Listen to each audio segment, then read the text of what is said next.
O mês do orgulho LGBT+, surgiu como uma forma de homenagear a revolta de Stonewall, que ocorreu em 28 de junho de 1969, quando membros da comunidade LGBT+, em Nova York, se levantaram contra a repressão policial. Este evento é considerado um marco na luta por direitos civis LGBT+, e é por isso que junho foi escolhido como o mês do orgulho. Com isto, temos muito orgulho de ser LGBTs e também do nosso Sistema Único de Saúde, o SUS. No Brasil, a saúde da população LGBT+, é uma questão de equidade e acesso, com políticas públicas buscando promover a saúde integral e combater a discriminação e a exclusão de pessoas LGBTQIAPN+, no sistema de saúde. Tá começando mais um episódio do Deu Positivo.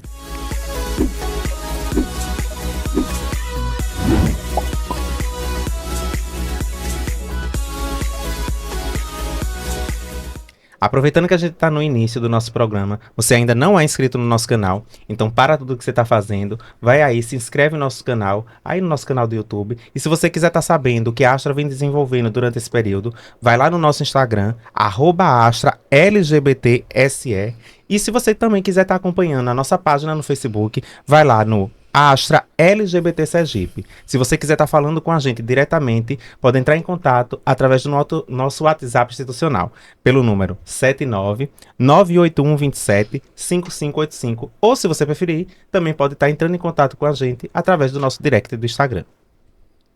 Estamos chegando a 55 anos do Dia do Orgulho LGBTQIAPN+. Junho é reconhecido como o mês do orgulho LGBT, momento em que celebramos de forma ampla a nossa existência, resistência, diversidade e luta por direitos e reconhecimento. Durante este mês, o trabalho de organizações da sociedade civil se intensifica, dando uma atenção ainda maior nos trabalhos que são realizados durante todo o ano, na promoção de direitos, saúde e bem-estar, esporte, educação, trabalho e renda, entre várias outras necessidades da população LGBT+. A saúde desta comunidade é uma prioridade, com iniciativas focadas na redução do estigma e na promoção de acesso igualitário aos serviços de saúde, garantindo que todos possam viver com dignidade e respeito. E para estar falando aqui com a gente hoje um pouco sobre esse tema tão importante de orgulho e saúde, e também outras questões que vão permear durante esse nosso bate-papo, hoje, quem vai contar a história, né, aqui também com a gente, ele que é homem trans, bissexual, médico pela Universidade Federal de Campina Grande, possui residência em clínica médica pela Universidade Federal de Sergipe, já está em busca de uma vaga em residência em endocrinologia, é qualificado em terapia hormonal cruzada e afirmação de gênero e vem trabalhando em parceria com a Clínica Autêntica para realizar este sonho. Trabalha desde o atendimento em consultório até o manejo de paciente em internamento hospitalar. Bem-vindo, Raziel Nunes. Obrigado. Também para estar debatendo aqui com a gente sobre essa temática tão importante, ela, que veio do movimento estudantil e hoje é reconhecida como referência do movimento LGBTQIAPN+, em Sergipe e no Brasil, e até fora do Brasil também, através da Rede Lactrans e outras instituições. Idealizadora da Parada LGBT+, de Sergipe, há 23 anos ela coordena essa, que é a maior manifestação política de rua no estado de Sergipe. Nossa convidada tem atuação na Astra e na Rede Nacional de Pessoas Trans do Brasil, tendo sido presidente em ambas as instituições. Ela também já ocupou cadeira nos Conselhos Nacionais LGBT de Assistência Social, além do Conselho Estadual de Saúde no estado de Sergipe. Aqui conosco, Tatiana Araújo. Obrigada, Tati. Olá, tamo junto. Então, para a gente começar esse nosso bate-papo, né, para estar conhecendo um pouco mais dos nossos convidados, eu já vou começar aqui com Tati, né? Queria que ela contasse para a gente um pouco da sua trajetória até ingressar no movimento LGBTQIAPN+, de Sergipe. É isso, você falou aí um pouquinho do que a gente caminhou, mas é uma caminhada que vem lá desde o movimento estudantil, como você fala. Eu fui presidente do Grêmio do Ateneu, Duda, fui diretora da União Sergipana dos Estudantes Secundaristas, USES. Depois a gente vai assim ingressando em outros movimentos e o movimento LGBT me absorveu. Na época só existia o Dialoguei, não existia a Astra ainda. Eu cheguei ainda a ser diretora do grupo Dialoguei, eu, André, uma galera legal ali no final da década de 90, e eu era do movimento estudantil também, então era tempo para não estudar, não tinha, eu acabei reprovando o segundo e o terceiro ano duas vezes, e aí eu disse assim, não, eu tenho que sair do movimento estudantil. Eu saí cedo, com 20 anos, eu saí do movimento estudantil e fiquei só no movimento LGBT. E de lá pra cá você contou já a história, são 23 anos de parada, né? A Asha que faz esse tempo também, o Dialoguei, no caso, existia, era o segundo grupo mais antigo do Brasil, mas a Asha ainda foi fundada junto lá dentro do Dialoguei, né? Em parceria lá na época.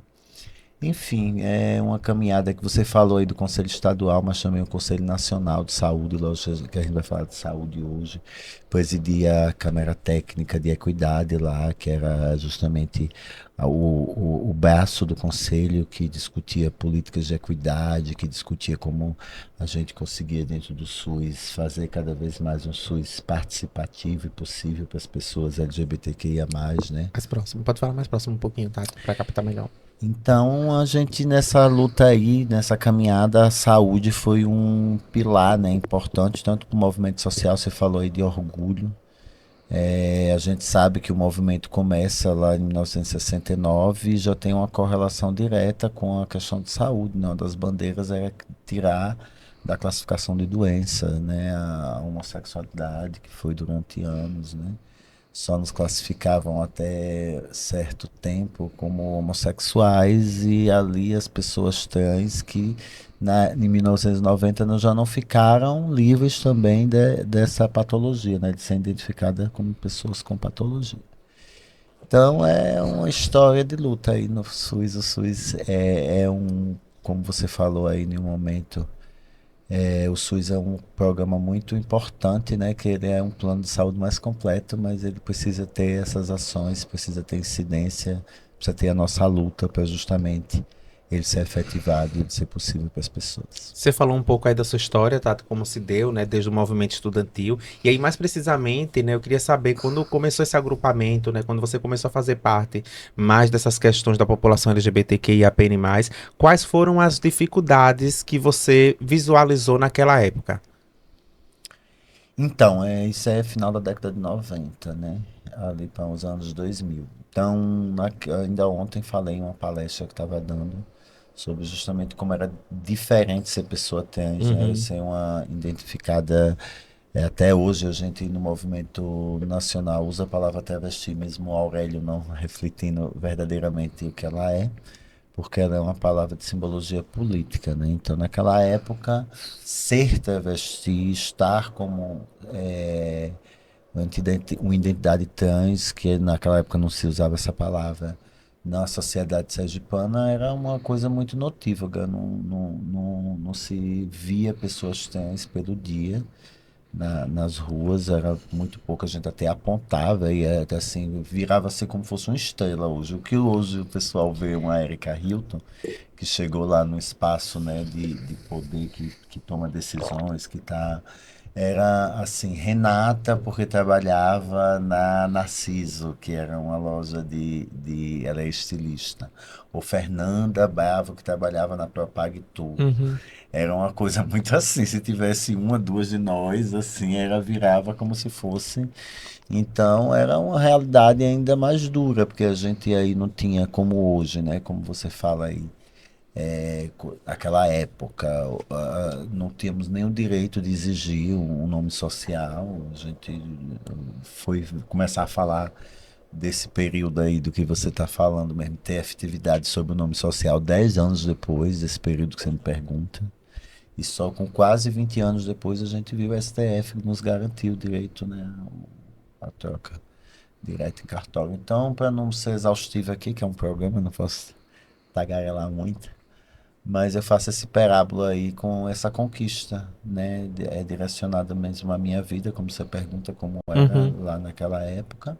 Então, naquela época não tínhamos nem nome de guerra, era uma coisa tão chata, né? Assim, dar nome de guerra, mas a gente me colocaram na guerra sem nem querer. E aí era, ou então, quando você ia presa, assim, tivesse algum problema de justiça, aí dizia assim, o vulgo.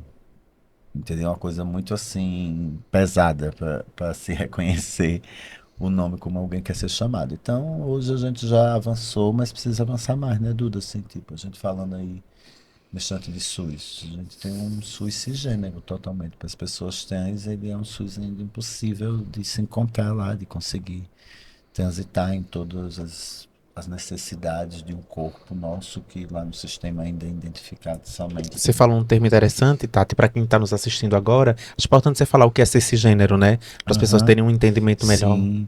Cisgênero é aquela pessoa que nasceu e se constituiu identificada com o gênero que foi identificado através do sexo lá quando a pessoa nasce.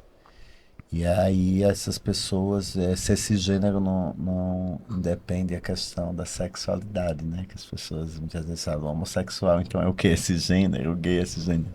É assim, a pessoa gay, a pessoa lésbica pode ser esse gênero, uma pessoa trans também pode ser gay.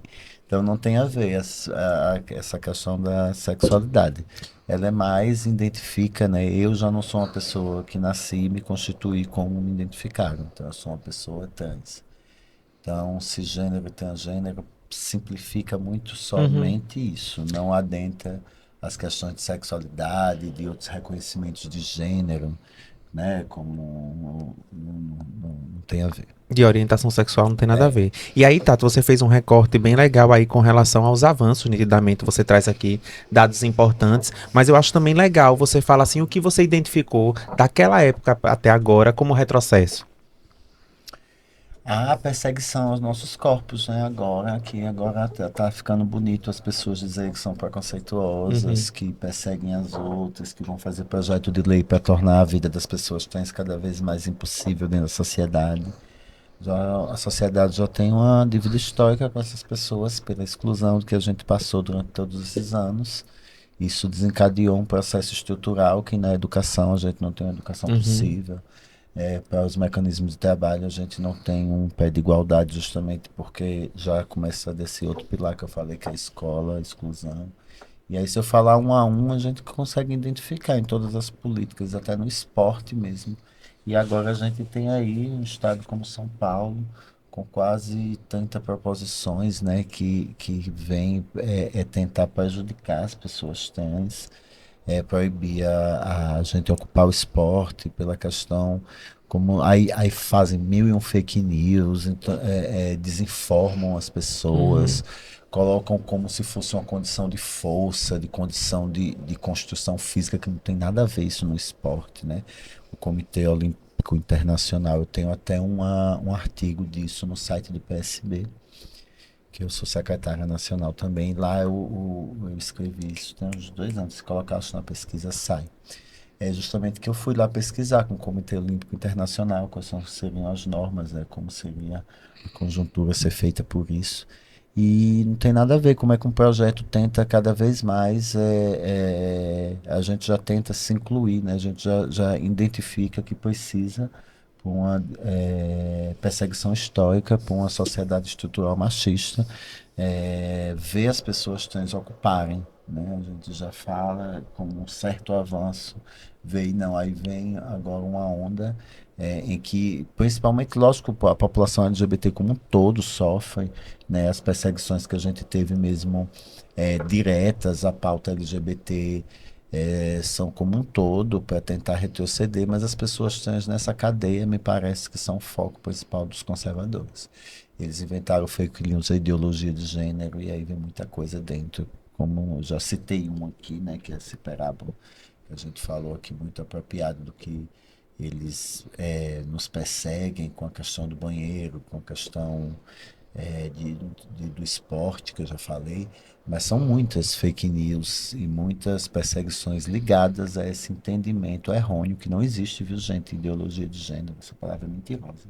Existe a luta por a liberdade, o direito, a identidade, a livre identidade de gênero e respeito dessas pessoas.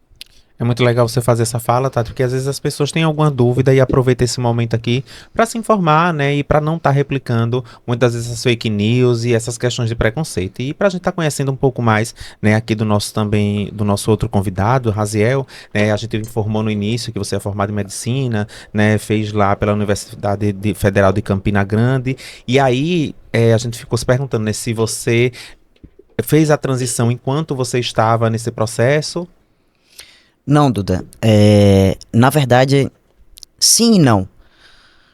A primeira vez que eu procurei ajuda, de fato, foi durante a faculdade de medicina. E eu utilizei o serviço de psicologia da faculdade, onde os estudantes que estão concluindo o curso de psicologia fazem o seu estágio e atendem gratuitamente a população do campus. E eu lembro que eu fui pra triagem e... Nossa, eu lembro que eu tava, assim, em frangalhos na época, né? Nervoso, já entrei chorando, já entrei arrancando os cabelos, botei a mão assim na mesa da psicóloga e disse: eu acho que eu sou trans. E com 5 minutos ela disse: tá bom, a gente se vê semana que vem. Porque aquilo era a triagem, né? Pra agendar. E segundo os meus amigos, estavam tentando há bastante tempo uma vaga e não tinha vaga.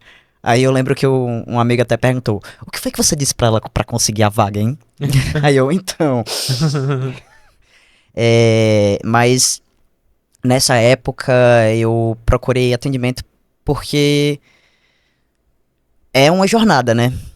Não nos é dado os recursos e as informações e as estruturas dentro dessa sociedade tão cis, heteronormativa, que pressupõe que nós todos somos dentro da caixinha deles, né?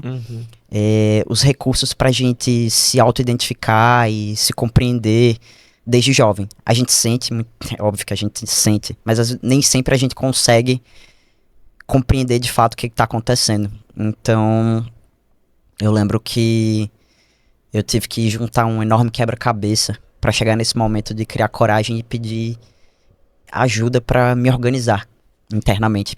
E aí na faculdade eu fiz esse atendimento com a psicóloga na época e me ajudou bastante, mas eu só vim a iniciar meu processo de transição durante a residência de clínica médica. Interessante. E assim, mas durante esse processo, né, que a gente sabe que às vezes é uma viagem muito solitária, né, para nós pessoas trans, né, por conta de todo um sistema realmente que nos coloca fora dessa questão dessa sociedade, né, e aí a gente sabe que o curso de medicina, na verdade, as pessoas têm um mito, eu digo por mim também, aí é uma coisa pessoal. Eu, quando fui fazer faculdade, eu achei que estava salva. Não, vai chegar lá, vai ter pessoas super de boas, né, que tem uma nitidez maior, até porque vão ter médicos se formando, advogados, e cheguei lá e quebrei a cara. Né, tive algumas situações bem complexas na faculdade durante o meu processo, né, de formação. E aí eu lhe pergunto, né, na medicina também a gente sabe que por ser um curso extremamente elitizado, porque a gente sabe que a maioria das pessoas que conseguem fazer medicina são pessoas que têm, né, uma condição de vida melhor, e aí, mas também se acirram as questões do preconceito. E aí eu queria saber como foi essa sua vivência, se você teve alguns episódios nesse sentido, como foi esse seu processo dentro da sua formação. Então, eu digo que eu tive sorte, talvez, e o privilégio de encontrar dentro da minha turma de medicina um grupo de pessoas que viram uma família pra mim. Além de eu estar estudando em uma outra cidade, né, um outro estado, longe da minha família e dos amigos que eu já tinha. E esse grupo especificamente era composto, acho que 99% por pessoas LGBT+, né? Então nós éramos os amigos, aquele grupo de amigos que todo mundo entendia que era o povo da esquerda, né? As bichas, Sim. né? A sapatona, era o que tinha o cabelo rosa, era todo mundo. Nós éramos aquele grupo, né?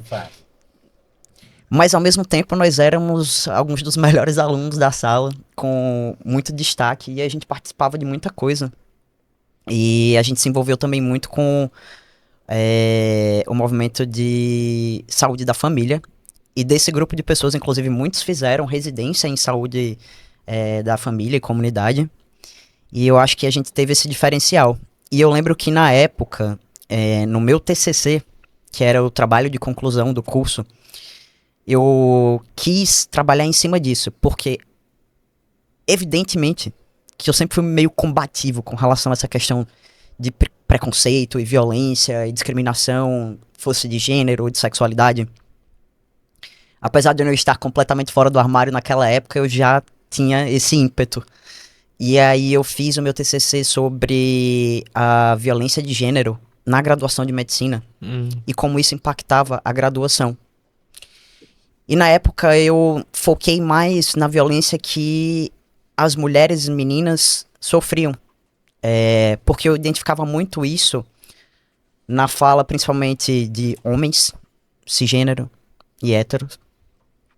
Principalmente no internato que é nosso estágio, assim, são 2 anos, né, de práticas dentro de ambiente hospitalar, então a gente sai mais da sala de aula e tá não só diante de professores, mas de profissionais mesmo, médicos. E aí a gente enfrentava muitos profissionais com os mais diversos preconceitos, né? E aí a gente tinha esses pontos assim e eu queria colher dos alunos, dos estudantes, os relatos, entender como isso tinha impactado, porque você escutava coisas do tipo, a mulher não pode trabalhar como cirurgiã, porque tem que cuidar dos filhos, e não vai ter tempo, e não vai dar conta, e papapá, e eu escutei isso desde o meu primeiro dia da faculdade. Sabe? E eu escutava essas coisas, e aí eu passei a integrar também relatos de outras pessoas que responderam o questionário falando sobre ser gay, né? E aí eu pensei, pô, isso vai muito além só da violência contra as mulheres e as meninas, né? Tem outras formas de violência. A gente não tinha, na época, ninguém que se identificava como trans no curso, né? Eu conheci outras pessoas trans na época, quando eu comecei a dar meus passinhos ali, mas não eram do curso de medicina.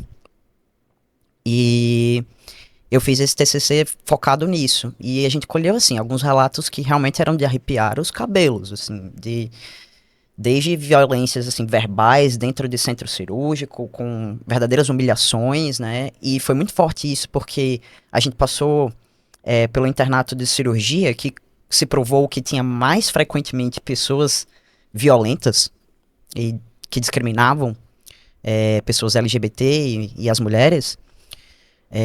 E a gente foi bem na época, coincidentemente, das eleições que colocaram o ex-presidente no poder. E parece que na época essas violências, assim como o Tati pontuou, eu acho, se fizeram muito visíveis, né? E isso enriqueceu de uma forma até meio triste o meu TCC na época. Mas levantou minha suspeita, né? Mas uma coisa foi positiva. Poucas pessoas que responderam, eu perguntava no final se aquilo tinha impactado no desejo da escolha da especialidade, sabe? E muitas pessoas pareciam resistir, sabe? De dizer assim, não, eu continuo querendo fazer cirurgia, eu continuo querendo fazer isso, isso e isso, eu não deixei que isso me afetasse. E isso foi positivo, de certa forma. Isso soa até como algo de resistência, né? Dizer, olha, é por aqui mesmo o caminho. E aí eu acho que quando você fala essa questão, principalmente daquele momento tenebroso, né, para muita gente que a gente passou da política, eu acho que as pessoas que tinham já esse preconceito se sentiram cobertas. Tem alguém que pensa igual a mim, então agora é o momento de dar força, de eu poder falar mesmo que eu não gosto dessa população, sabe, fala os absurdos que foram ditos, mas por outro lado a gente vê, e aproveitando o gancho do programa de positivo, teve esse de positivo da nossa população e outras populações também, né, como a de pessoas pretas, de mulheres, se sintonizam agora, a gente tem que lutar, todo mundo junto, ninguém solta a mão de ninguém. Ninguém solta a mão de Pra ninguém. fazer realmente a coisa acontecer. E aí, né, Raziel, dentro da sua própria, na sua descrição, e quando a gente teve a conversa com você, você mostra um grande amor, assim, pela medicina, mas você tendenciona em alguns aspectos dentro da medicina, a exemplo da endocrinologia. E aí essa vontade se dá porque pela deficiência de profissionais qualificados, né, ou porque você acha, assim, que pode promover um melhor acolhimento a essa população, até por você ser uma pessoa trans? Olha, Duda, eu acho que é um pouco das duas coisas. Eu não vou dizer pra você que não era uma especialidade que já me encantava. Na minha escola, né, na faculdade em que eu me formei, era uma cadeira, como a gente chama, né, muito forte na época. E os professores eram muito bons e foi onde eu aprendi a melhor medicina que o curso podia me ensinar foi com os profissionais de endocrinologia e os profissionais de saúde da família. E isso me deixou já meio que apaixonado. E na época que eu estava próximo da minha formatura, o pessoal da endocrinologia organizou com um centro de atendimento e acolhimento de pessoas LGBT uma aula e a organização para tentar fazer a abertura do primeiro ambulatório lá para atendimento de pessoas trans. E aí foi um primeiro contato que eu tive dentro da faculdade com essa temática. E aquilo já abriu 1 milhão de coisas na minha cabeça, né? E aí, com a minha transição, já ficou muito evidente que a gente tem uma carência mesmo de profissionais qualificados no atendimento da população LGBT de maneira geral. Mas para a população trans, essa vulnerabilidade se faz ainda mais palpável, sabe? E não é só sobre acesso à hormonização, né? É sobre acesso à saúde de maneira geral. É sobre acesso à informação e acesso a questões básicas de saúde, de triagem, que as pessoas LGBT não conseguem acessar o serviço porque já sofrem preconceito da entrada, né? Da portaria, à recepção, até quando você consegue um bom atendimento, às vezes com um profissional médico, mesmo no SUS, a gente esbarrava, por exemplo, com um sistema que às vezes não me deixaria marcar uma ultrassonografia ginecológica para um homem trans. Sim. Porque o sistema é pensado para pessoas cis. Então, em tese, um homem trans não tem útero, um homem não tem útero, não tem porque fazer ultrassonografia transvaginal, não tem vagina. Não é assim, né? E somente esse ano a gente vai ter essa mudança agora para alterar as definições para o sistema, para que a gente consiga que uma mulher trans faça uma ultrassonografia de próstata, né? Por exemplo. E aí, isso me sensibilizou, é claro, né? E já era uma área que me encantava bastante, mas evidentemente que na minha trajetória eu pensei que eu queria poder prover um atendimento melhor para as pessoas trans. E certamente como endocrinologista, não é o único profissional que pode fazer esse acompanhamento, né? Para pessoas que querem fazer a hormonização, mas certamente é o profissional que tem melhor, assim, experiência, talvez, e excelência para mexer com hormônios, né? Porque a endocrinologia é isso. Endocrinologia e metabologia é cuidar dos hormônios, do metabolismo. E aí, realmente, foi o que me atraiu mais, assim. Eu acho, assim, legal você trazer esse olhar e aproveita esse momento, né, pra gente trazer mais pra nossa realidade aqui de Sergipe. E aí, Tati, eu já queria saber de você, como você vê o Sistema Único de Saúde aqui em Sergipe, né? Como você visualiza para a população LGBT? Você deu alguns recortes aí, a gente viu que a nível nacional a gente tem uma realidade muito controversa e complexa, mas quando a gente traz aqui para Sergipe, como é que você visualiza o serviço de saúde para nossa população? Então, o SUS, ele depende muito dessa tripartite de compromisso das gestões, né? Do que é federal, estadual e municipal. A gente tem uma deficiência, porque a Aracaju não conseguiu cumprir até um planejamento inicial que foi feito na época, isso lá em 2019, 2018, de um ambulatório que já existe em mais de 20 capitais do Brasil. Ele existe em muitas outras cidades grandes, já tem estados aí que está apontando a ter ambulatório em quase todas as cidades polos do estado. E a gente não tem na capital aracajuana, então isso seria, né, eu acho que a principal deficiência na área de saúde, da falta de comprometimento nessas divisões de competências, né, das gestões. Então, se o município já tivesse acessado isso, o recurso poderia vir a nível federal, poderia vir incentivos para que a coisa já estivesse rolando há um tempo. A gente tem lagarto muito pela força e a boa vontade dos profissionais da Universidade Federal que são inclusive pessoas que não estão nem mais aqui, que lutaram muito, mas que hoje foram trabalhar em outros locais até para sobreviver e dar continuidade à sua carreira, à sua vida, o que é natural. Mas a gente vê isso como uma principal deficiência, acho, como movimento, não tem como. E aí a gente desencadeia em outras questões que aí vão, né, sendo de deficiência em todos os locais. Um amigo já falou aqui da questão do SUS ainda ter complicações enormes, de estar integrado mesmo. Uhum. Ter o ambulatório não é a garantia, para ver como a gente está atrasado, não é nem a garantia de que a gente vai ter um local que vai conseguir, não, não é. Lá vai fazer a casinha de resolução de todos os problemas de saúde trans, não é isso não. O ambulatório, né, tem que estar integrado muitas das vezes com o sistema da gestão ali de saúde, com outras, para marcação de outras questões ali, principalmente nessa questão dos nossos corpos, né, do interior deles, e muitas das vezes não apontar o que já foi montado para um sistema cisgênero.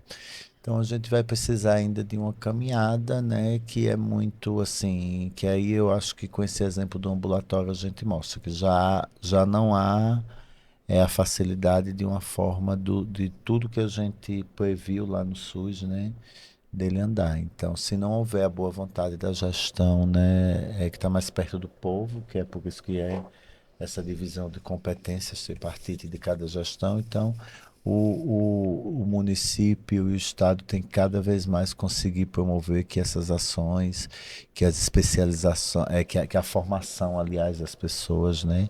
A gente tem um problema ainda, infelizmente, toda hora de acesso, né? De reclamação sobre acesso, de desrespeito à questão do como a pessoa quer ser chamada, de O como fazer. básico, né? Do básico ainda. Do bem primário. Então não dá nem para falar assim, a gente já avançou e muita coisa Uhum. avançou em algumas coisas, algumas precisa continuar monitorando e promovendo formação. Parou demais isso, eu venho sentindo, quero até aproveitar esse momento aqui, a oportunidade.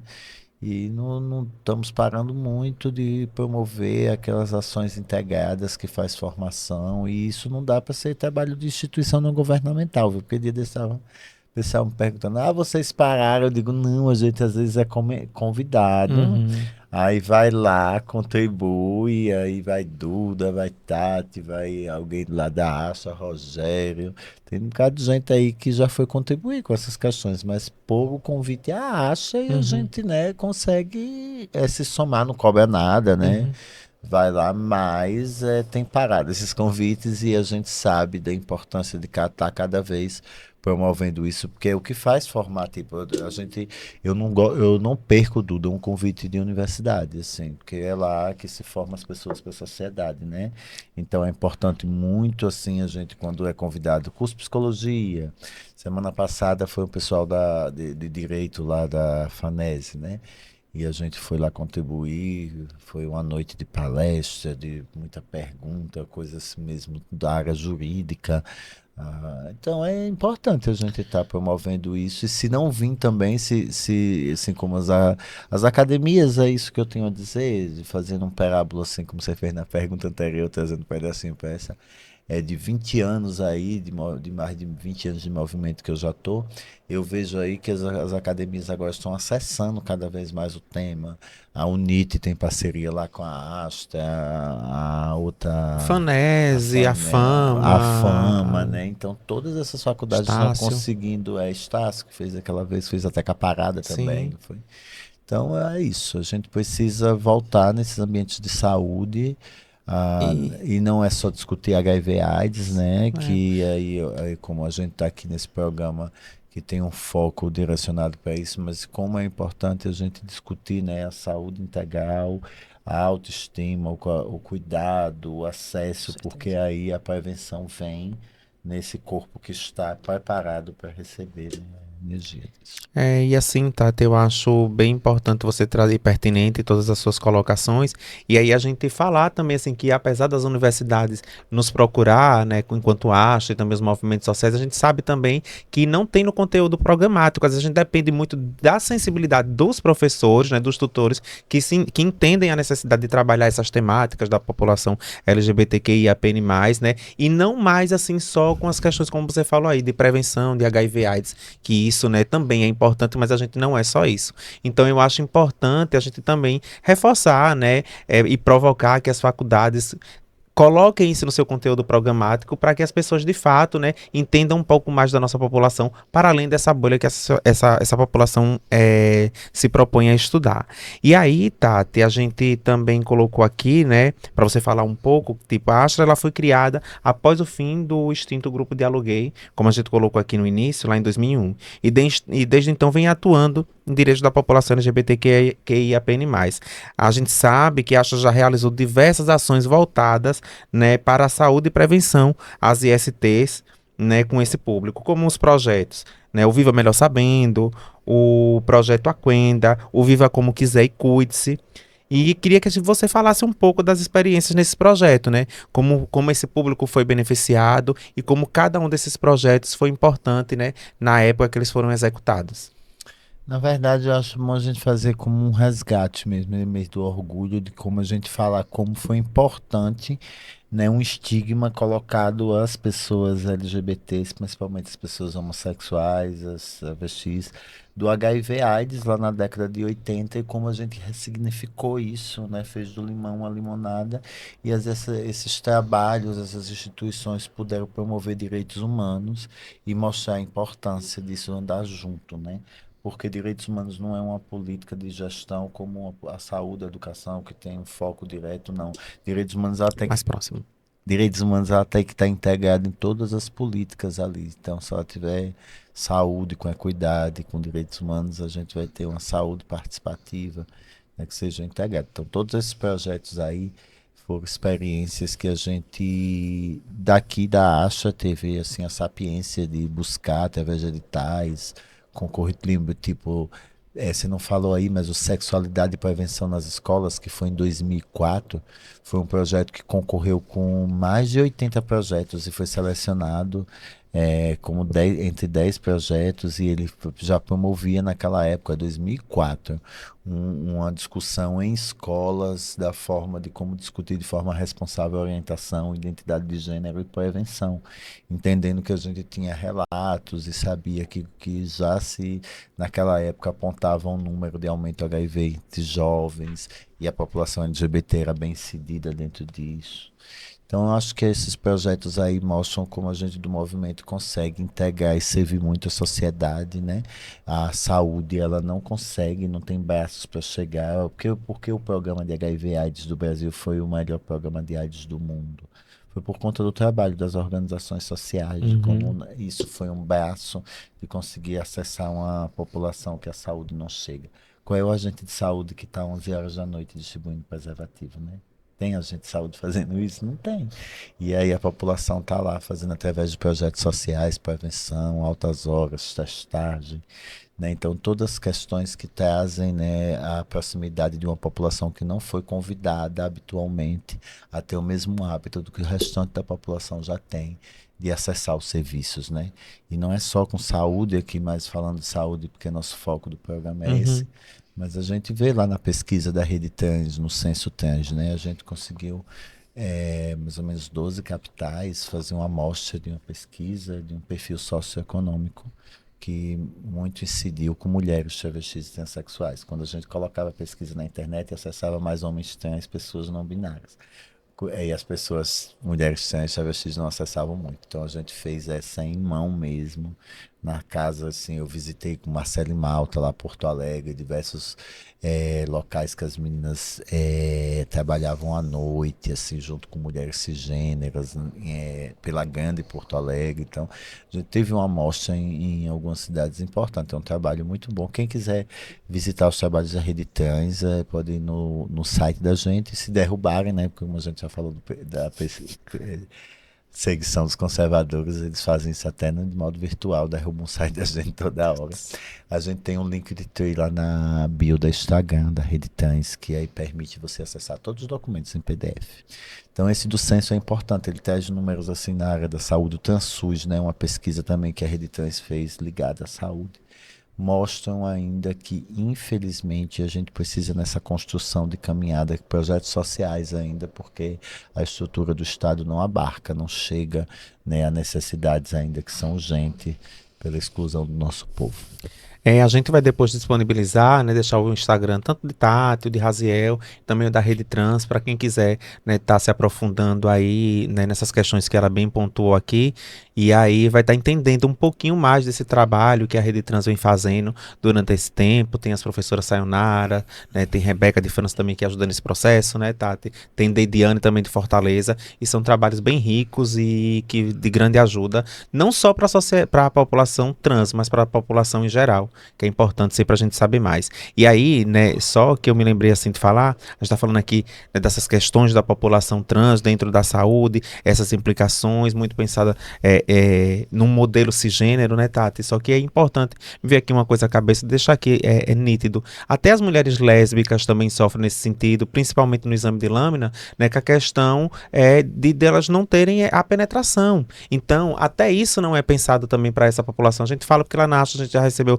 vários relatos, né, do quanto é incômodo de não fazer, de não ir em busca do exame de lâmina por conta dessa questão que é bem complexa para essa população também, né, Tati? Para a gente estar falando além também das pessoas trans e também a questão da cisgeneridade das pessoas, pode Quando falar. a gente fala da falta, o SUS ele negligencia diversas questões, Sim. assim, e a gente vai para recortes maiores, assim, tipo, a população, mulheres como um todo era vista muito em mapeamento só para sistema reprodutivo dentro do SUS, né? Então, Sim. isso não é a realidade de hoje em dia e não será uma realidade da mulher lésbica. Então, assim, tem um estudo da Aliança também que foi dar uma olhada lá como tá as políticas públicas, né, em cada lugar. E a gente ainda vê que na área da saúde, que é o local também que a gente teve mais caminhada por causa da questão do HIV, essas campanhas de prevenção, o quanto a gente precisa ainda, Duda, para todas as populações, assim, de cada vez mais pensar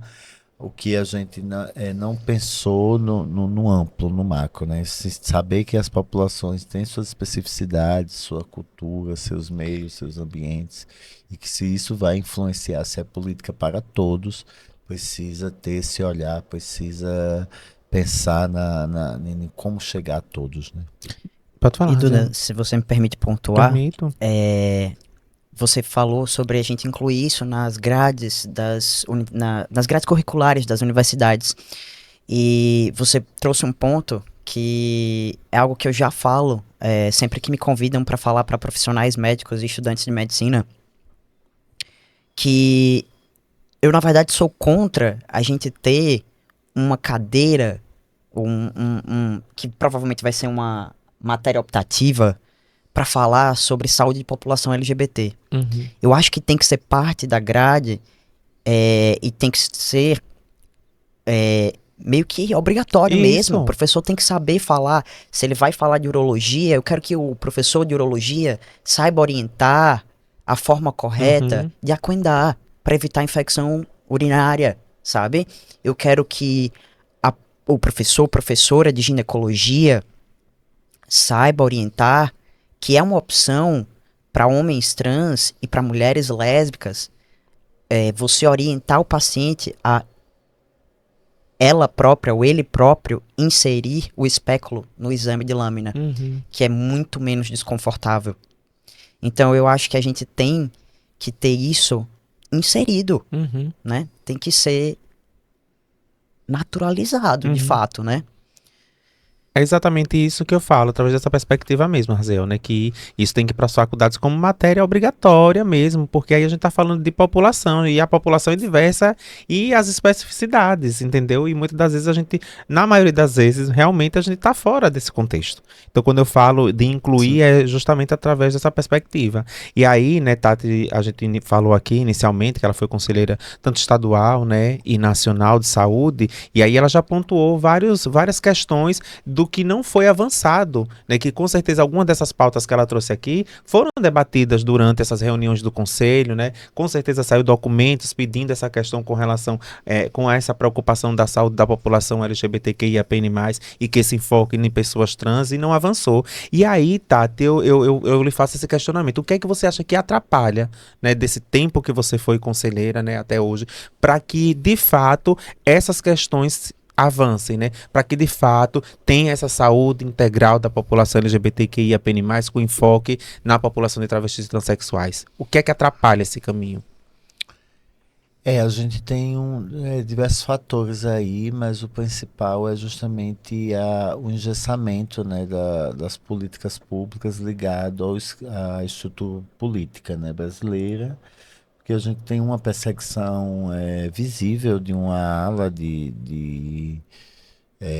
organizada, né, e que isso, tipo, se hoje o Congresso não quer, algo não anda dentro da perspectiva de lei. Também consegue engessar a gestão. Então, políticas tipo, a gente está falando aqui de saúde, ainda algumas que andam. A educação não anda nada. Não deixam falar mais sobre a nossa pauta lá na educação. Então, o que é que eu acredito, assim, não ter esse compromisso, não criar mecanismos ainda. O Brasil é muito atrasado nesse sentido de comprometer os mecanismos. Assim, a gente tem vocês fazem o quê das instituições? A gente denuncia nos ministérios públicos, né, nas histórias das defensorias. A gente já falou dessa questão, já é uma denúncia, essa questão do ambulatório que eu falei aqui no programa um pouco atrás. Uma denúncia oficializada, né? A gente já foi, já voltou. E como é o enquadramento, o que é o mecanismo que faz quando um gestor, ele não quer pensar em todos, ele não quer que o Estado seja laico, qual é o mecanismo que a gente usa? Porque a gente ainda é muito atrasado, então temos um sistema político, eu acho que seria o centro disso, né? E aí vem outras questões que todas estão ligadas a essa estrutura machista, preconceituosa, e aí vem LGBTfóbica, transfóbica, e aí a gente vai podendo identificar essas perversidades que são muito aglomeradas, né? Muitas das vezes aquela pessoa ali que acha que realmente ele é melhor, ele vem numa cadeia de vida em que se você é LGBT, você está fora do aspecto que se quer dividir esse seio social. Parece que é mais ou menos isso. Então, a gente precisa combater isso ainda veementemente. As estruturas organizadas de movimento como nós é muito importante para que isso consiga, né, enquadrar, né, a permanência, como você falou aí, do Conselho. Qual é a realidade que eu encontrei como conselheira estadual de saúde em 2009? Eu era conselheira estadual em 2009. Eu fui conselheira nacional de saúde em 2015, 2016. Já foi uma outra realidade em que eu, até como nacional, acompanhava o conselho daqui, a discussão ainda para andar ainda era complicada. Logo depois do conselheiro, Marcelo Lima foi pela Adonis, conselheiro lá também na História da Saúde, e pouca gente consegue avançar, até porque os conselhos de saúde também acabam se transformando em espaço que tenta ser controlado. Hoje em dia é até preocupante isso, né? A Rede Trans tem lá uma denúncia de uma tentativa de controle social do controle LGBT. A gente teve aqui denúncia de como processos de eleições de conselho. Isso é chato, isso é ruim, porque se a gente perder até isso, né? O mecanismo natural da sociedade auto se organizar e fazer controle social, aí a gente tá ferrado, né? Vamos usar a palavra ferrado. Não usar nada mais aqui que não possa, que tem que ser editado. Então, eu acho que é por aí. Eu acho que a gente precisa, Duda, vigilar mais como movimento nessa cadeia de identificação de coisas que você me pergunta o que poderia, né? A gente pode cada vez mais esperar que a gente consiga sair cada vez mais dessa perseguição conservadora que engessa a gestão, engessa o legislativo. Aí o judiciário dá algumas respostas, mas de repente também assim parece que fica um pouco refém, né? é pressionado de não estar legislando. Então, muitas das vezes, a galera conservadora perseguiu eles por aprovação, a equiparação da lei da LGBTfobia e o racismo. Que eles foram cumprir um papel, se meter num papel que não era deles. Então, as pessoas continuariam a morrer, né? Então, elas continuam sem acesso igualitário que a saúde. Enfim. E assim, Tati, eu aproveito a sua fala, assim, acho importante isso que Tati traz, mas a gente aproveitar esse momento também, Tati, para falar para quem está em casa a importância de estar concorrendo nos conselhos, porque quanto mais representação tiver, principalmente da nossa população LGBTQIAPN+, que a gente sabe quais são as nossas dificuldades, né, os direitos que a gente ainda não consegue alcançar, é importante porque lá a gente consegue debater e defender tais pautas, né, Tati, que a gente vê que ainda, assim, a gente não está como queria em todos os conselhos, tanto os municipais, os estaduais e os nacionais. E isso acaba, muitas das vezes, invisibilizando as nossas pautas e as nossas necessidades. Então, você que está em casa ou em qualquer lugar que está nos assistindo agora e tem essa possibilidade, né, de estar concorrendo nos conselhos aí municipais, estaduais, nacionais, né? Fica lá olhando aí na internet, hoje tem tudo, né, Tati? Os prazos sempre saem, a gente também sempre está pesquisando os prazos, né, com relação a estar concorrendo aos conselhos, para que a gente realmente continue avançando. E aí, né, nesse momento, queria falar um pouquinho com o Raziel, porque, tipo, tem uma curiosidade bem interessante, assim, sobre Raziel, né? Ele nos contou que, dentre os caminhos que ele escolheu na medicina, um deles é a medicina endocannabinoide, até babado. E você tem treinamento básico em medicina de montanhas e resgate em altitude. E aí eu queria que você contasse um pouco sobre isso, que eu acho bem legal, né, para quem está em casa também entender um pouco mais como essas especializações, né? Vamos lá, né? Eu sou inquieto por natureza, né? E eu sou muito curioso. E aí eu acabo enveredando por umas coisas assim meio diferentonas, né? Mas assim, a medicina endocannabinoide especificamente, como é que eu fui achar isso? Vamos falar o que é exatamente, né? Arrasou, valor. Medicina endocannabinoide. Vamos descomplicar? Maconha. Maconha como remédio, tá? Não tem por que a gente ficar mascarando, porque o que se tem aqui é um enorme pânico moral, e agora que está se falando sobre criminalizar posse para uso pessoal, esse é um assunto, assim, realmente que a gente precisa botar na mesa, né? A diferença entre remédio e veneno é só a dose, tá? E a forma como a gente usa. Verdade. Para começo de história, que não se tem overdose de maconha. Ainda bem. Né? Não é possível, tá? Assim, na prática não é possível morrer de maconha isoladamente. Mas é possível morrer do Rivotril que a senhora fulana pega emprestado com a vizinha, Sim. inclusive, tá? Com doses pequenas, inclusive. E aí a gente fica criando um pânico moral em cima de uma coisa muito atrasada, tá?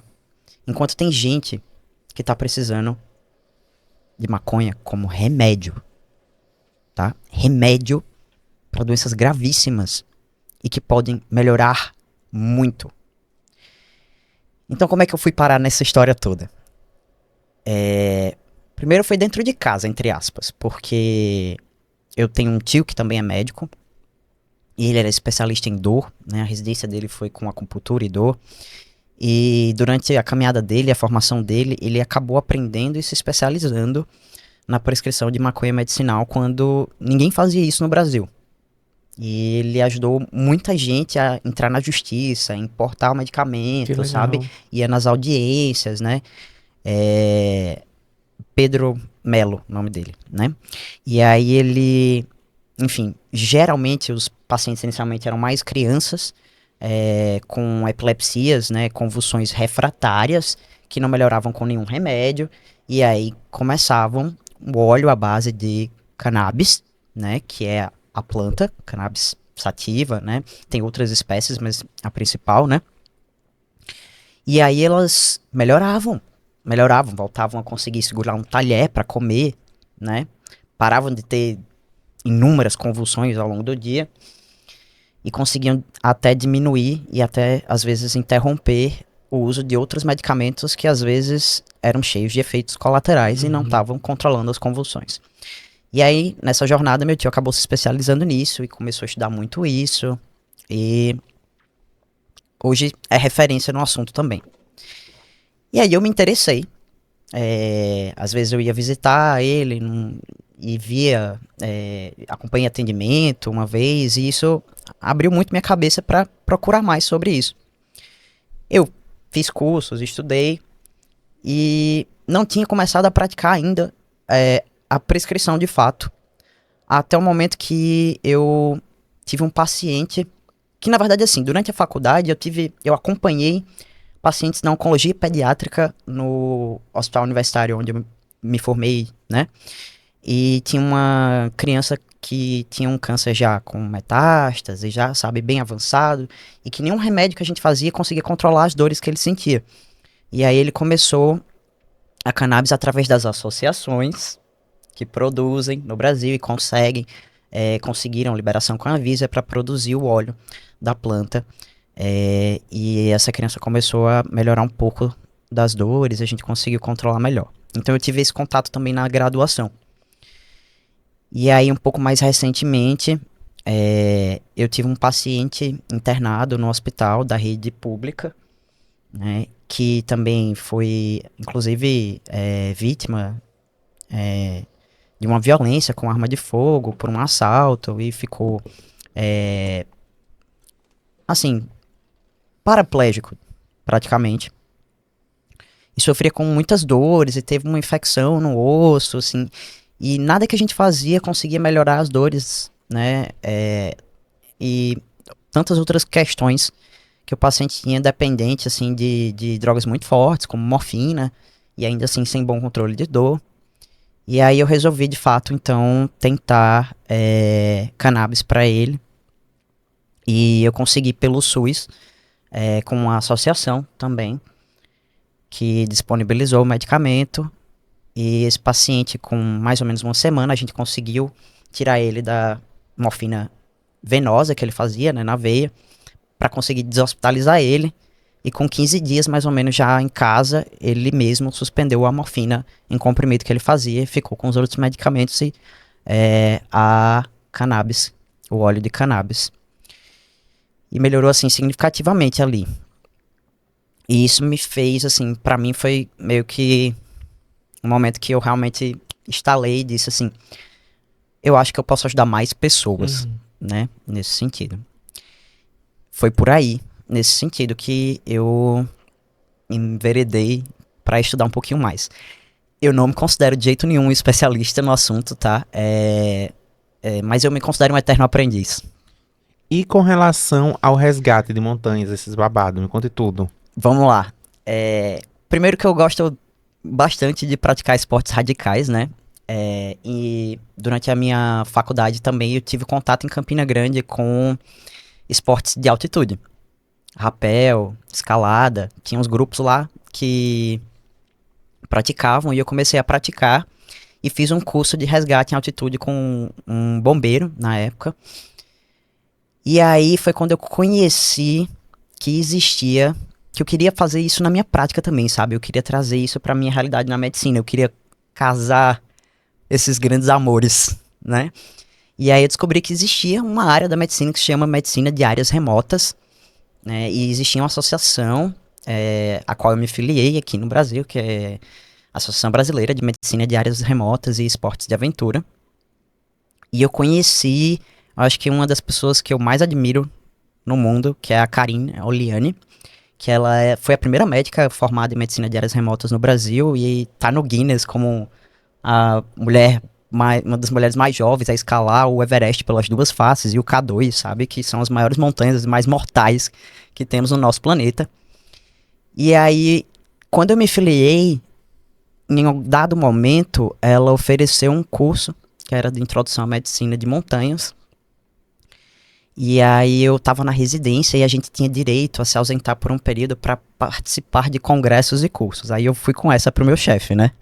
Aí cheguei com essa. Meu chefe tava já dizendo assim, daqui a pouco eu vou achar Raziel fazendo estágio no Everest, né? Onde é que tá seu residente? Não, no campo base do Everest. Não cheguei a tanto não, mas consegui a liberação por um final de semana pra ir fazer esse curso com ela.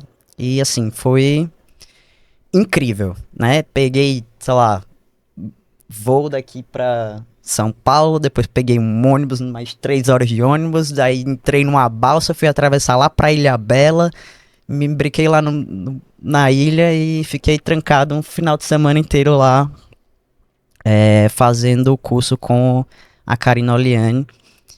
E foi uma das experiências mais incríveis da minha vida.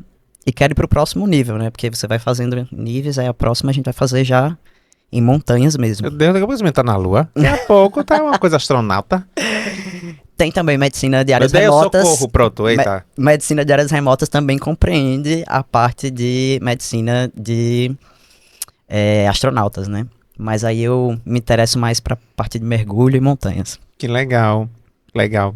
E aí, né, depois desse relato aqui que Raziel tá fazendo aqui pra gente, a gente falou no início, né, que a gente tá no mês do orgulho. E aí eu queria saber, né, primeiro de Tati, né, o que é orgulho pra você?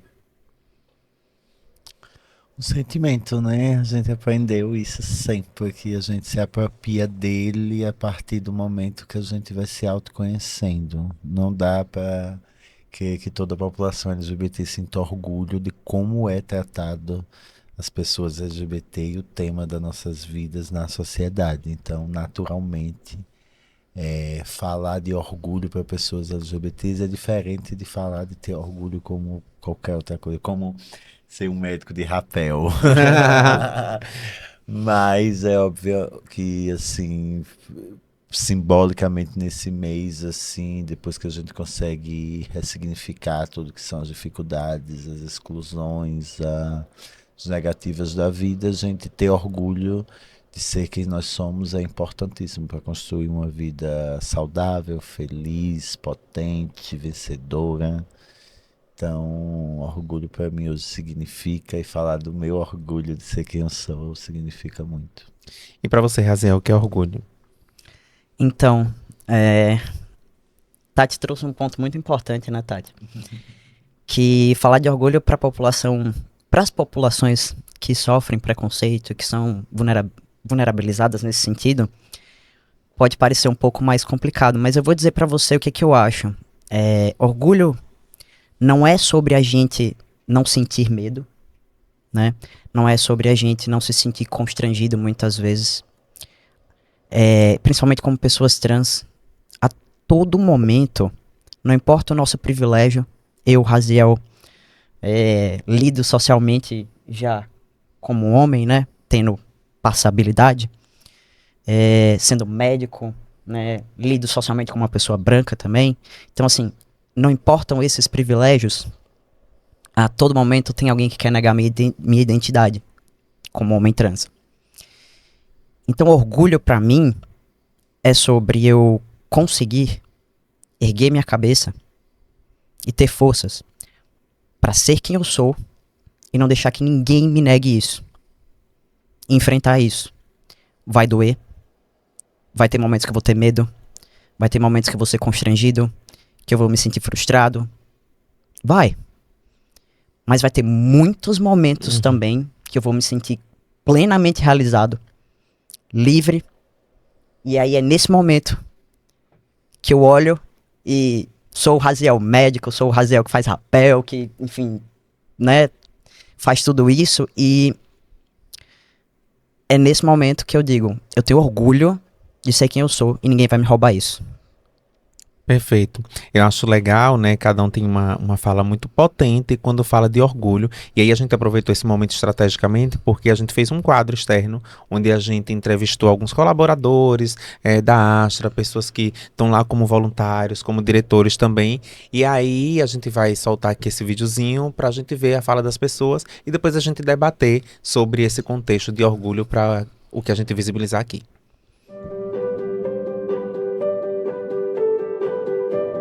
Eu sou Mirela Monteiro, eu sou uma mulher transexual. Meu nome é John, sou homem trans e sou heterossexual. O Wesley de Menezes Araújo. Sou gay, masculino. Ana Alissa Costa Gomes, sou heterossexual e mulher. Meu nome é Ícaro Ravel, eu me considero um homem homossexual e cis. Como me descobri? Por longo de 16, 17 anos, eu comecei a sentir atrações por meninos. Como eu me descobri que eu era uma mulher trans? Da infância, né? Acho que eu já nasci, né? Para eu conseguir assim me identificar real foi depois da novela, que foi uma repercussão nacional, e eu não conseguia entender o que eu era. Foi na escola, né? Eu, assim, geralmente eu olhava mais para os meninos do que para as meninas, apesar de ter sido mais paquerado pelas meninas. Eu comecei a sentir a curiosidade, né? Mas a partir daquilo ali eu comecei a pesquisar e em 2017 eu iniciei a minha transição diante desse processo que a novela causou. Através das minhas aptidões, os meus traços. E geralmente eu sempre fui a menininha da casa, né? Aos 8, 9 anos, fui começando a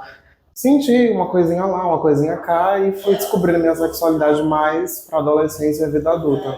Desde quando eu me conheço por gente, eu me vejo diferente. Aí foi aí quando eu tive uma relação com a pessoa mais velha, no caso ele tinha 38 e eu tinha 17, aí foi quando eu comecei a assumir, né, vamos dizer assim. Só não sabia, né, o que era, mas depois que eu descobri o que era ser uma mulher trans, aí eu vi que era o que eu era de fato. Minha família não aceitava, meu pai disse que não aceitava. Uma vez até então eu tentei tomar chumbinho, né, fui ao hospital. O mais difícil foi na época do colégio. As pessoas insultavam muito, xingavam muito. Mas depois eu fui levando a vida como se nada tivesse acontecido. Mas se for para perguntar se ele aceita, até hoje ele não aceita. Ele só fica na dele, respeita. Fui conhecendo pessoas e começando a ver a vivência das outras e me identificando com isso. Minha mãe que teve mais apoio, né?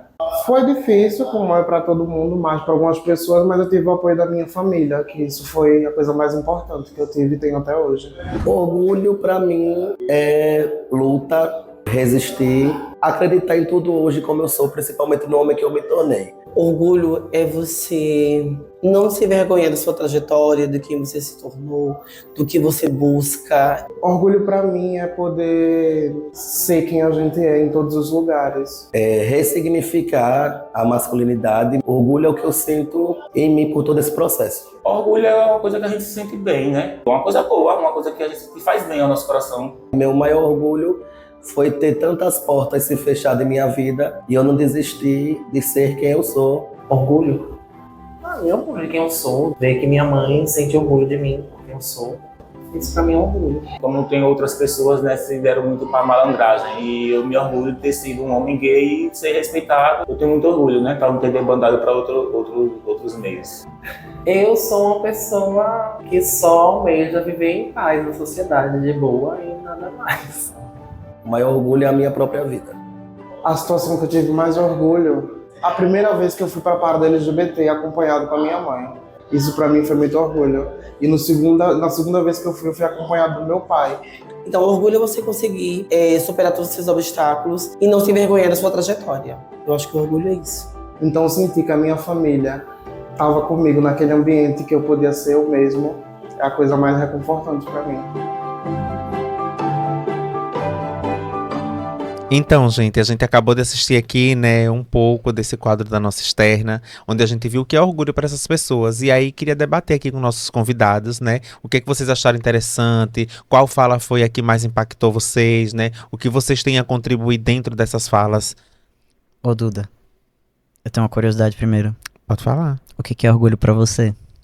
Orgulho para mim é se manter viva, existindo, resistindo, ocupando espaços que antes eu achei que era inimaginável, né? Então eu acho que isso é motivo de orgulho e de saber também que hoje tem pessoas que me veem como uma referência, né? Que vem me consultar. Então às vezes eu que fui uma pessoa muito desacreditada, acho que talvez por conta desse processo, enquanto uma pessoa travesti, né? Enquanto uma mulher travesti, então a gente é muito desacreditada nesse processo de que você não pode, você não vai ser, você vai ser vergonha, não vai ter pessoas que queiram andar com você, né? E aí, quando eu falo de ser a rede de apoio de pessoas, eu não falo só de ser a rede de apoio de pessoas LGBTs, mas outras pessoas também, cis, hétero, né? Então, isso é um motivo de orgulho, porque talvez eu contrariei essa expectativa nefasta que a sociedade embuta em pessoas como nós. Então, para mim, isso é motivo de orgulho. E aí eu lhe pergunto, né, o que é que você achou, né, dentre essas falas aí, o que mais lhe impactou, o que é que você queria falar, ou de falar de todas as falas, né, de uma forma compilada, o que é que você tem a falar? Você é o primeiro Tati, posso não, eu falar? tô falando... Teve algumas coisas que foram apontadas que me chamaram bastante atenção. E que eu acho que são elementos muito importantes para que a gente, como pessoa LGBT, enfim, mais, possa se posicionar e se sentir capaz de dizer, eu tenho orgulho de quem sou. Uhum.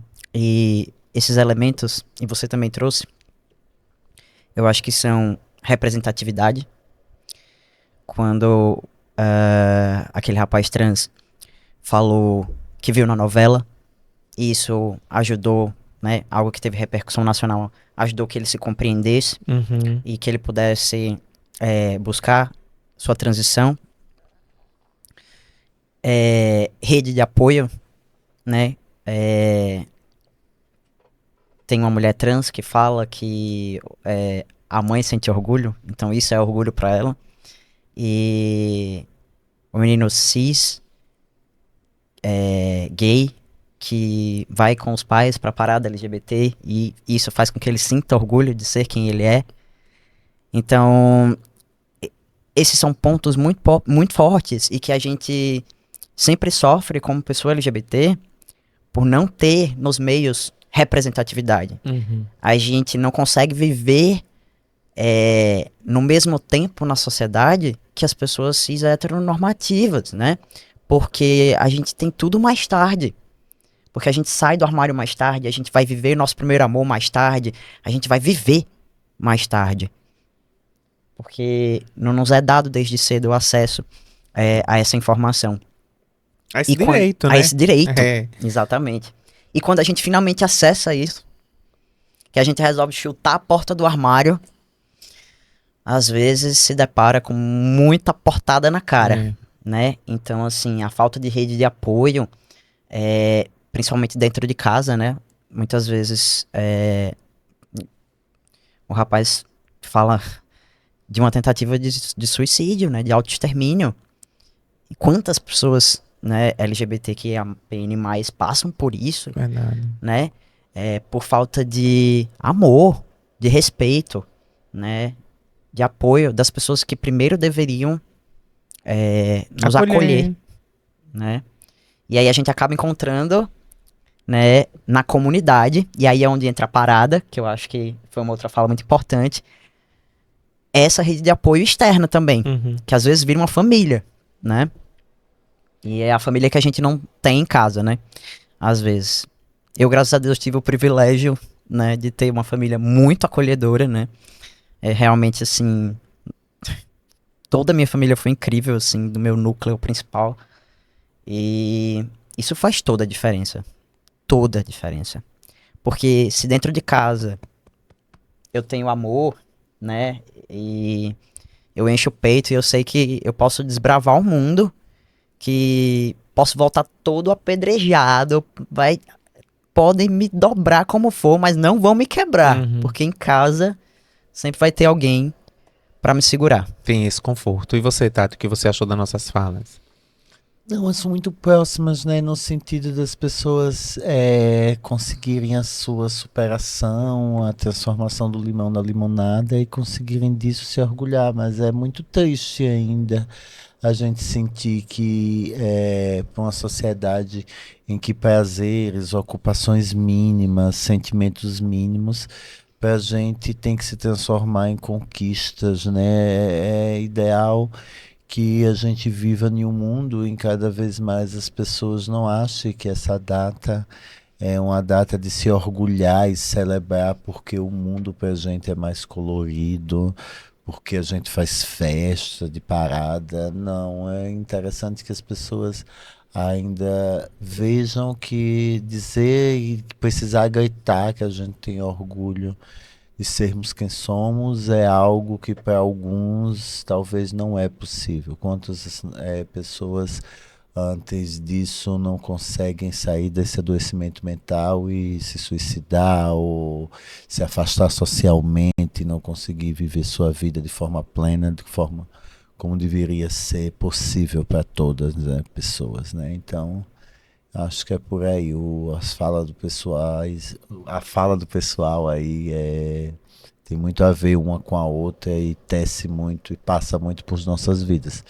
Passa muito por quem, infelizmente, que é a maioria da estatística, teve que ressignificar muitas negativas e sentimentos para ter o sentimento do orgulho.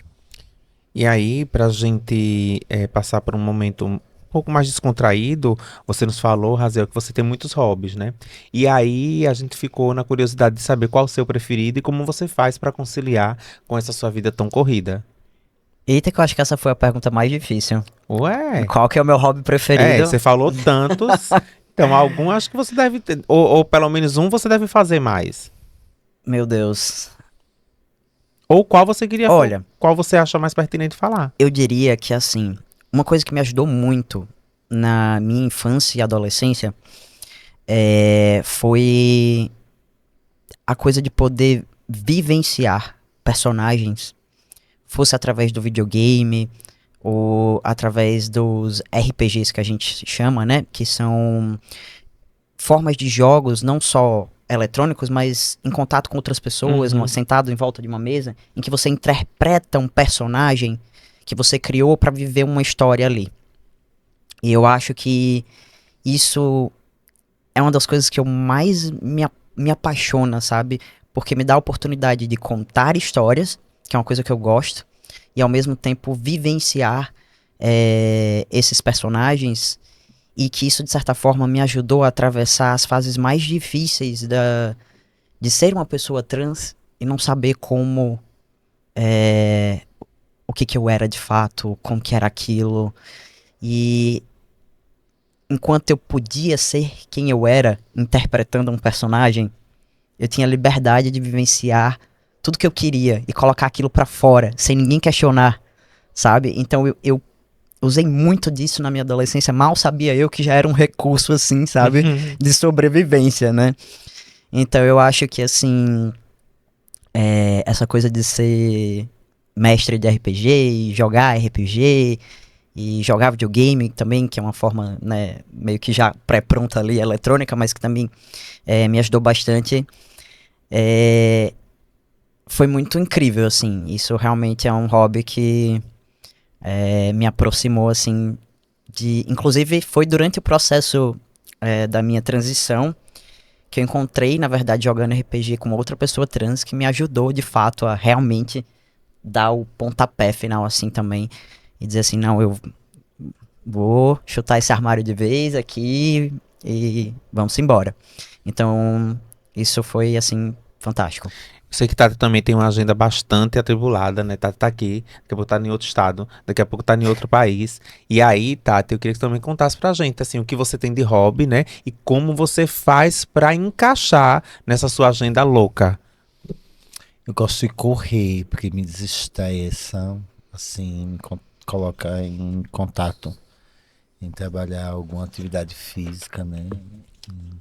Tentar conseguir fazer algo que me mantenha mais saudável, mas eu não tô conseguindo. É realmente uma dificuldade aí da gente conseguir conciliar a vida corrida, as atribuições. Então, eu tenho esse hobby, mas eu infelizmente não. E quero incentivar as pessoas que não deixem a vida passar, pratiquem seus hobbies, façam o que gostam.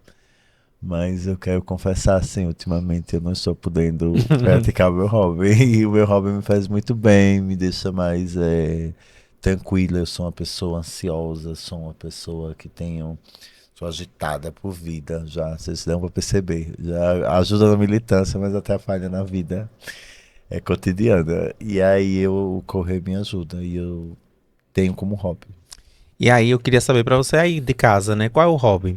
Qual é o seu hobby? Coloca aí nos comentários pra gente também conhecer um pouco melhor e aproveitar esse momento também pra perguntar se você ainda não é inscrito no nosso canal. Então, se você ainda não é inscrito no nosso canal, aproveita esse momento, se inscreve aí no nosso canal. E se você não conhece o Instagram da Astra, vai lá e passa a seguir agora pra estar acompanhando os projetos que a gente vem desenvolvendo, né? As ações que a gente tá participando através do @Astra LGBTSE. Se você também quiser estar por dentro das coisas lá no Facebook, você vai lá na nossa página do Facebook, Astra LGBT Sergipe. Mas se você quiser estar entrando em contato diretamente com a gente, você pode acessar através do nosso WhatsApp institucional, através do número 799-8127-5585, ou então chama aí a gente no direct, que a gente vai estar logo respondendo vocês.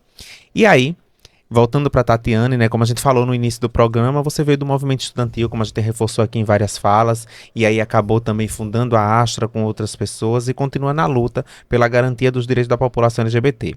Hoje, enquanto militante e pessoa LGBT, qual é o seu maior sonho? Um sonho de pessoa militante, Isso. né? Como é o sonho de Tatiane militante, porque são tantos sonhos. Mas o bem sentado na militância é que a gente possa, tipo, demora muito para que quem vive assim na militância vê alguns passos serem dados, né? Então seria para mim uma utopia dizer e colocar no sonho prático, dizer, se a sociedade que todo mundo vivesse igual, não precisasse existir mas as instituições travando diversas lutas, mas isso para mim já é, aí a gente já que vive já diz assim, é muito difícil, é uma utopia.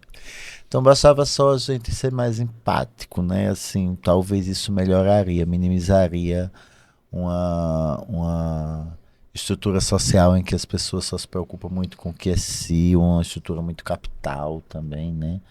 Em que vale muito, tipo, eu vi companheiro aqui falando da maconha, né, de como alternativa de saúde, uma coisa que já é discutida num nível tão grande em outros lugares, né, em que ele fez uma comparação ótima da questão da overdose, a gente vê de álcool, né, e é liberado e inclusive tem um problema grande com a questão da correlação com a direção, mas isso atende o capital, né, então um mundo que a gente pudesse viver assim com um sentido maior para a vida, né? Aí a gente ia ter um mundo mais possível sem efeitos climáticos provocados pelo homem, porque tudo isso envolve desde da forma como nos exclui até como cuidam do planeta, isso envolve muito a estrutura e o aprendizado social, a falta de empatia. Se você não está tendo empatia com o mundo que você precisa dele, imagine o próximo, né? Que você muitas vezes quer. Então acho que é isso, Dudinha. Raziel, você nos mostrou ser um médico especial e acolhedor, né? O que você acha que pode ser melhorado no sistema de saúde para a população LGBTQIAPN+, e qual o seu maior sonho enquanto médico e pessoa LGBT? Duda, eu acho que muita coisa pode melhorar, né? Não sei nem por onde começar. Mas eu acho que a partir do momento que a gente... Eu acho que Tati falou uma coisa certa, sabe? Empatia já seria um excelente passo. Mas eu acho que a gente não pode ficar contando com isso, não. Eu acho que a gente precisa de coisas práticas mesmo, sabe? Precisa de programas, legislação voltada para proteção e para que pense realmente em políticas públicas voltadas para as pessoas LGBTQIAPN+, né? E pensar isso de forma ampla, né? Porque já é passada a hora, né? Não dá mais. Eu canso de ver colegas médicos que falam, porque isso é muito novo, eu não sei muito bem, né? Não, chega. Não tem mais tempo. Isso não é uma desculpa válida, né? Tá lá, pelo menos, né, nas normas do CFM. Então a gente precisa acolher e saber prestar um atendimento de qualidade para essas pessoas, né? Então a gente não pode mais se abster disso. E eu acho que isso precisa ser cobrado. Cobrado não só pela população, mas o poder público precisa se envolver e exigir isso. Exigir isso nas universidades, exigir isso no SUS, né? A população, os movimentos populares, são realmente a nossa grande ferramenta ainda nessa luta, mas eu acho que a gente precisa institucionalizar o que deve ser realmente feito pelo Estado, pelo poder público, né? E a gente vê que essa máquina funciona, inclusive para perseguir a gente, Muito né? bom. Para perseguir a gente funciona muito bem. Então a gente precisa realmente correr atrás de colocar no papel, transformar em lei, transformar em projetos, em programas que realmente aconteçam. Porque contar com a empatia não vai estar dando, não. Não dá nem para um militante descansar, né? Porque se a gente descansa, aparece PL para tirar banheiro, aparece PL para criminalizar criança que foi violentada sexualmente, né? Então, assim, a gente precisa tá em cima disso. E a gente precisa, como você mesmo colocou, que a população se envolva. Mas não só através dos movimentos populares e ONGs, mas se envolva também participando politicamente, né? E a gente tá começando a ver, finalmente, né? Uma Erika Hilton mesmo, né? Acessando um lugar de poder. Isso também é importante pra gente ver que a gente tem representatividade, né? Que a gente consegue chegar lá. E eu acho que meu sonho como médico, pra, assim, a população LGBT como um todo, né? É que tudo isso que tá no papel seja colocado em prática, né? Porque o SUS como ele é hoje, a gente não precisava acrescentar muita coisa não, no papel, né? Ele é maravilhoso, né? Eu acho que assim, é um sonho. A gente só precisa realmente que as coisas aconteçam. E a gente precisa que as pessoas realmente se envolvam. Você vai me perdoar, mas eu digo que o que acaba com o Brasil é o nosso amadorismo. Nós queremos fazer as coisas de forma amadora, né? E a gente precisa ser sério e profissional para fazer as coisas acontecerem, sabe? A gente precisa estudar, a gente precisa usar dados, pesquisas. Não adianta viver de fake news, né? E para combater fake news a gente precisa de informação de qualidade. E a gente precisa usar esse arcabouço para construir e colocar em prática essas políticas.